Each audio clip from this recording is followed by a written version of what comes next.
Resident Evil. Jesus, the Fifth Element, The Matrix, and Resident Evil. Oh, but the people that were in the power position seats, even though they released this drug, because I can't really remember. It's been so long since I've seen the movies, but I believe that the premise of it is that the government, the people in the power position seats, whether it was the government, whether it was the Illuminati, whether it was the Bilderberg group or the Bloomberg group, whatever the fuck.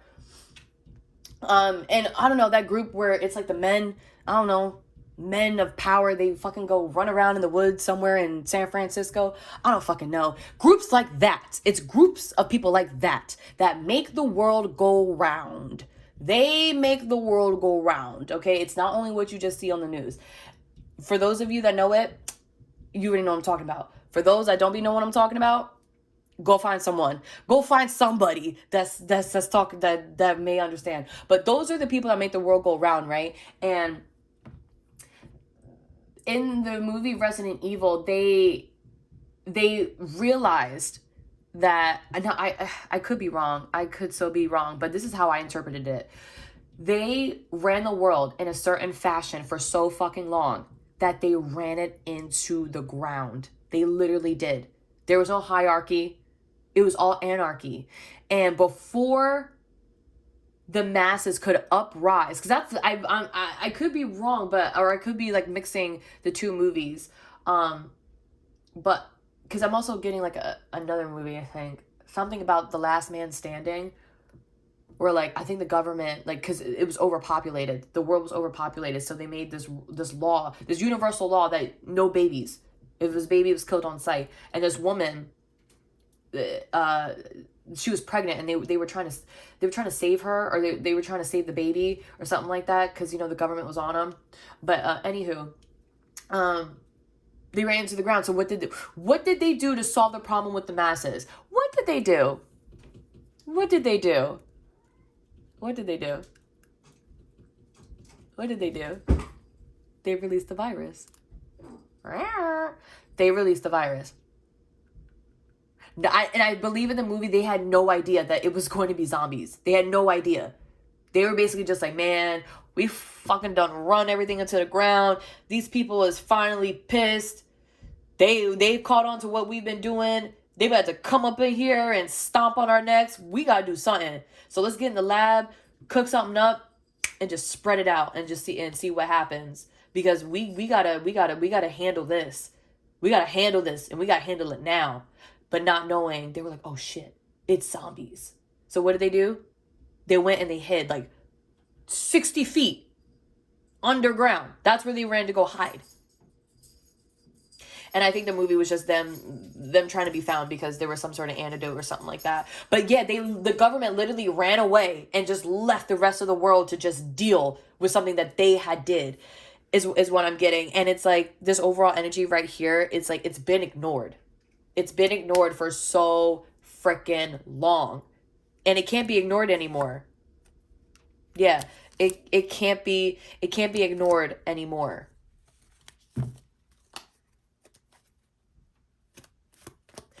I didn't think, oh God, yes, it can't be ignored anymore because something new, like I said before, oh my God, yes, something new, like I was saying at the very start of this reading, something new needs to happen with the world at large.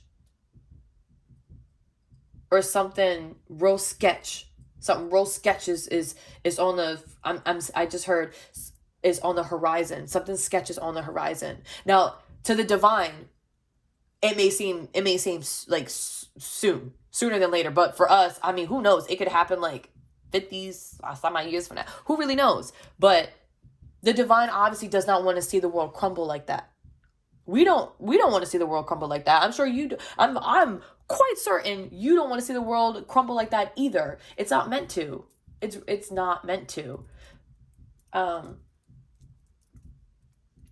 There's something here I just heard about, like the divine still seeing like potential in the human race to be a part of, to be a part of one of the civilizations that are elevated, that are part of an elevated consciousness. That can still happen. Oh my God, this is with the hangman. This is such a profound message. This is a profound message.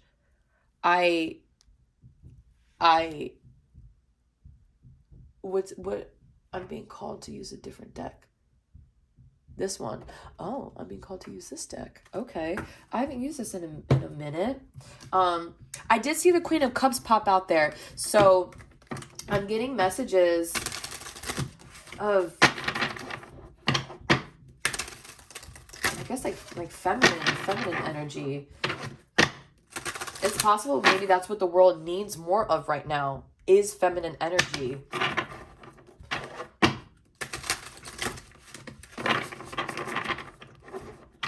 And you, whether you are whatever sex you assign with, you're an integral part of that. How? I don't know. I just got this example of like even someone like RuPaul. RuPaul is an integral part of that as well. You know, like he really was able to cultivate like a certain community and really bring it out and bring it forth and slap that whole community on TV. It took some time. It did, it took some time, but now, I feel like it's getting to the point where people are less shameful to be who they are or to go after the things that they want to go after, especially when they want to see the world change from an injustice type of place. Oh my gosh. This is a powerful message. Holy crap, Dora. And it's long. It's long. Okay, let's see what comes out here.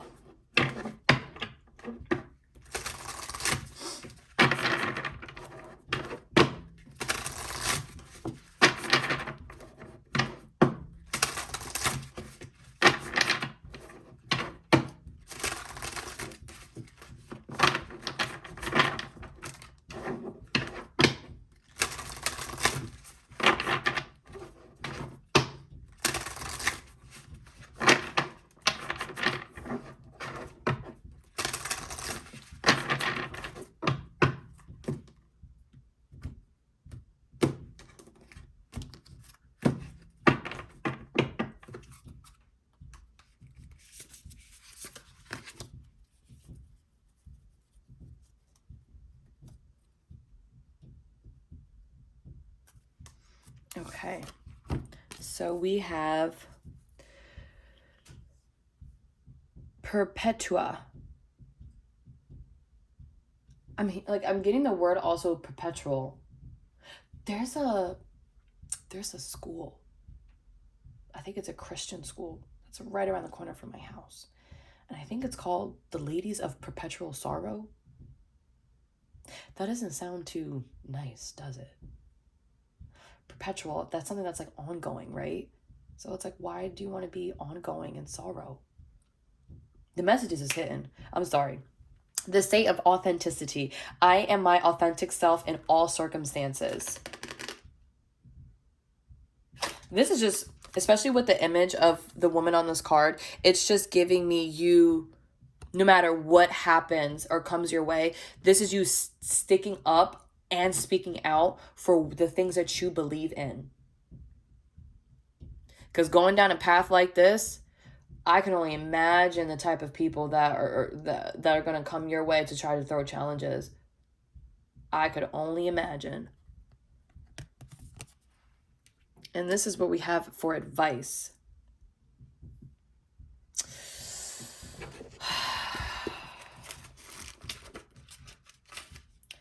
This is wild.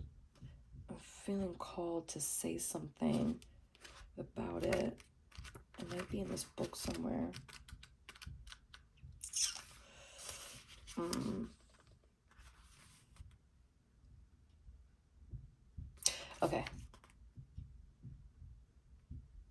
Okay, so I'm just going to read the part where it says when your soul selects her card, because that's the most important. I mean, Yeah, well, okay. When your soul selects her card, when we find the courage to be true to who we are, a vitality returns to us, a voice that's both moving and compelling simply because it's authentic. Saint Perpetua's words in her very personal and emotional diary were so impactful that 200 years later, the renowned church father Augustus would write about their beauty and truth. Saint Perpetua suggests that there is no greater power than choosing to remain our authentic selves in all circumstances. She's that person who remained loyal to her soul, and she urges us through her example to embrace the power of being authentic now. Even in the face of death, she courageously held fast to her truth. That's what I was getting. I'm like, it's steadfast, but I was getting Anyway, even in the face of death, she courageously held fast to her truth that she was Christian. Her right hand reveals the Christ murderer. She also reminds us that journaling can be an sacred act of returning to ourselves, of listening to the soul voice inside us and going inward to find our answers.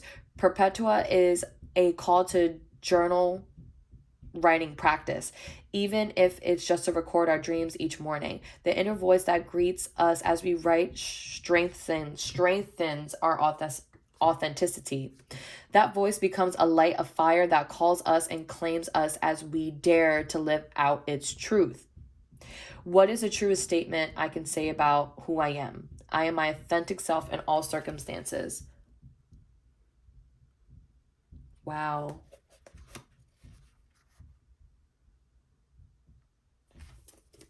And at the bottom, we have the goddess of never not broken. Everything happens for my liberation. I choose to become only more love. Yo. I honestly feel like a part of your calling, just from what I'm picking up on here specifically, a part of your calling is, I don't know, showing the world that we just need the love, yo. We just gotta show the world some love, and it can all just be so simple. And I know that seems far-fetched for those, but that's because it's been a minute since the world has tapped into that. I really don't know. But I hope all of these beautiful messages have found you well, because I'm not getting any more. And yeah, you're just something great. I can't stop smiling. I can't stop cheesing right now. You're something great. You're something gorgeous. You're something beautiful. You're something radiant. You're something magical. You're something powerful. Sir, ma'am, whoever you are, in your own right, you are blessed with the gifts to change the world in some way, shape, or form. And I personally cannot wait to see who you are and how you do that. Because I'm hopping on board. Either way, I'm hopping on board. But yeah, they're all the messages that I've got, and I hope they all found you well, and I hope you all have a bomb-ass, beautiful, blessed, magical day. Bye.